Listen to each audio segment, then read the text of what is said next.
হায় হায়, জঙ্গল যদি আল্লাহ রসুলকে মাইনা ধন্য হইতে পারে, তো যুবক তুমি আল্লাহ রসুলকে মাইনা ধন্য হবে না? তো হবে না কেন?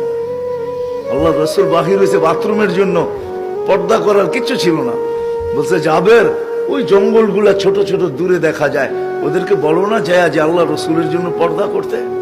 জাবের চিৎকার দিছে, ও ছোট ছোট জঙ্গল, আল্লাহ রসুলের জন্য পর্দা করো, কার আগে কে আসবে? মানুষের চেয়ে দ্রুত গতিতে উঠা ছুটা ঈশাদ গোল হয়ে দাঁড়ায় পর্দা করছে।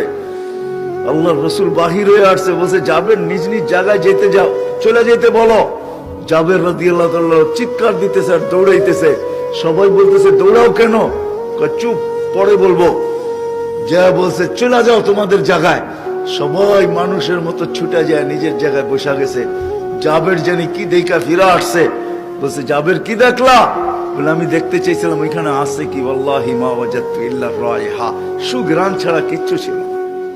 হায় হায় হায় হায় হায়, এগুলো কোনো কাহিনী না। মজা মরা খেজুর গাছ, চারজন ক্ষুধার্ত, 4 জনই কাতর। নিজেরটা তো মাইনা নিতে পারতেন, কিন্তু আবু বকর, ওমর ও আলী ক্ষুধার্ত, মাইনা নাই কি করা? বলছে এই খেজুর গাছকে যে বলো তা কাঁচা পাকা খেজুর দিতে। আলী রাদিয়াল্লাহু তাআলা আনহু বিবেককে খাটায় নাই। আজকে তো আমরা বিবেক খাটাই, বুদ্ধি খাটাই, নলেজ খাটাই। আলী